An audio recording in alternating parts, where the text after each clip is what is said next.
عليكم حبايب قلبي، ازيكم؟ معاكم نوجة. النهارده ان شاء الله هنعمل الميني بيتزا. هقول لكم على المكونات بتاعتها. اول حاجه اقول لكم المقادير بتاعتنا. طبعا معايا المكونات الاساسيه اللي هي الطماطم والفلفل والبصل متقطعين قطع صغيره. عشان ايه؟ الميني بيتزا انا في البيتزا العاديه بقطعها شرايح، لكن ديت بنقطعها قطع صغيره. معايا كيس خميره. انا بستخدم دريم يا جماعه، حلوه قوي. اللي عايز يستخدم اي نوع تاني مفيش مشكله. معايا زيتون شرايح، جبنه موزاريلا. معايا دي اللي هو السنبوله، ده حلو جدا جدا للمخبوزات والبيتزا. وممكن تستخدمي فلاور او اي نوع دي انت بتحبي ان انت تستخدميه على حسب استخدامك. معايا 4 معالق كبيره سكر عادي. معايا 3 معالق كبيره سكر لبن بودره. معايا كوبايه زبادي هتدينا طعم وتست حلو قوي للبيتزا. رشه ملح. والمفروض يتحط لها زيت زيتون، انا ما عنديش زيت زيتون. احط ايه 5 معالق كبيره زيت عادي. تمام كده. دي المكونات بتاعتنا. تعالوا نشوف بقى هنعمل ايه بالظبط. دقيق هفضيه هنا ونعمله في العجان. حوالي كيلو دقيق. ماشي. حطي معاها كيس الخميره. بسم الله. صلى على النبي حبايب قلبي. اللهم صل وسلم وبارك على سيدنا محمد وعلى اله واصحابه وسلم. هنضيف كل الاضافات التانية عليها.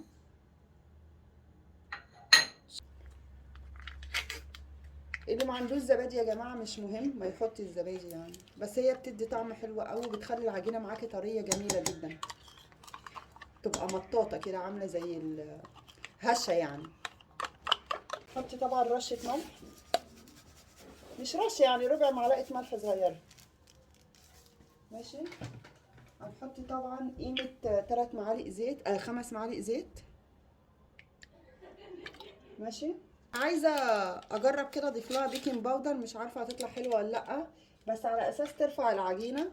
فانا هجرب. انا هحط عندي كيس مفتوح اهو، هشوف هينفع الموضوع ولا لا. بسم الله.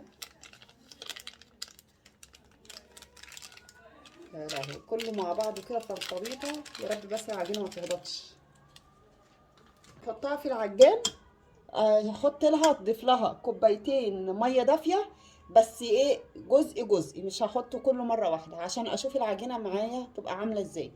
ولازم يا جماعه نكون فاتحين الفرن قبليها، عشان لازم الفرن يكون سخن جدا جدا جدا.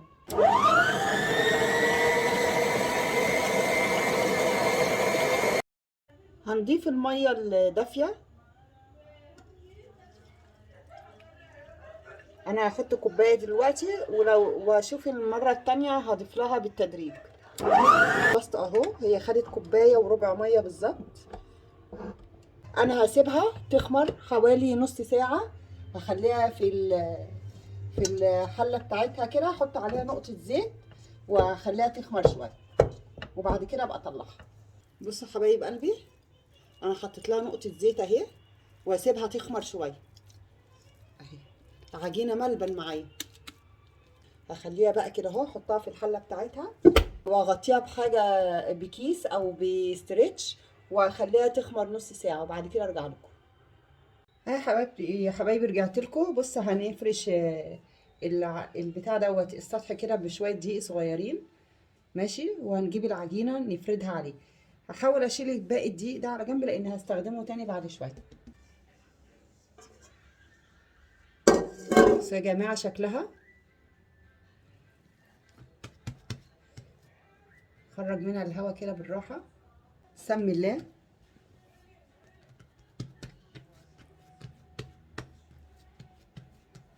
بصوا بقى عشان انا سبتها تخمر بتتفرد بسرعه معايا ازاي. ماشي. انا هقسمها 2 عشان انا مش هعرف استملك منها كلها كده. نخلي جزء هنا على جنب. نحط شويه دقيق دول كده اهي. بسم الله الرحمن الرحيم. هنبتدي بقى نفردها يا جماعه عشان خاطر ايه، نشكلها زي ما احنا عايزين. سمي الله. انا هنا غطيت التانية دي عشان بس ما تنشفش من الهواء. بسم الله الرحمن الرحيم.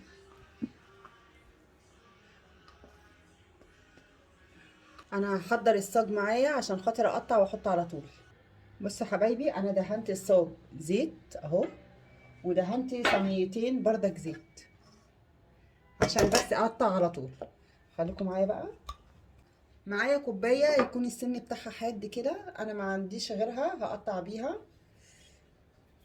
بسم الله الرحمن الرحيم.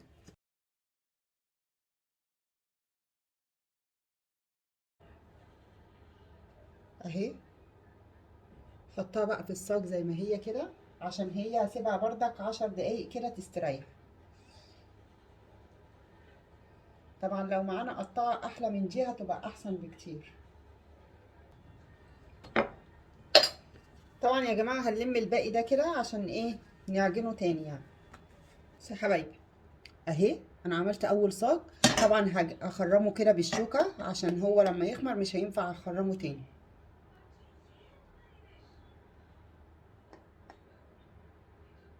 اهو هغطيه بقى واسيبه 10 دقايق يهدى كده، وبعد كده بقى احط عليه الصوص بتاعه والمكونات اللي احنا هنحطها. يا جماعه بعد ما خمرت اهي سايبه، هنبتدي بقى نغلف اللي هي الميني بيتزا الصغنونه دي. الصوص بتاع البيتزا ده انا عاملاه، ولو انتوا عايزين الطريقه بتاعته اكتبوا لي في الكومنتات. انا عاملاه يا جماعه وشايلاه في الديب فريزر. عامله كل كميه صغنونه زي كده اهو تحطها في كيس.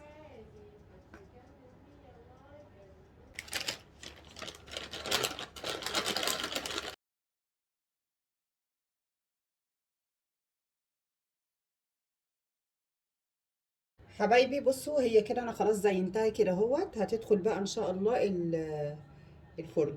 قولي له ايه رايكم في الميني بيتزا. بصوا بس هي سخنه، استنوا. بصوا يا حبايبي، بصوا من تحت، بصوا بصوا قطنيه سخنه. بصوا من جوه عامله ازاي. بصوا الجبنه.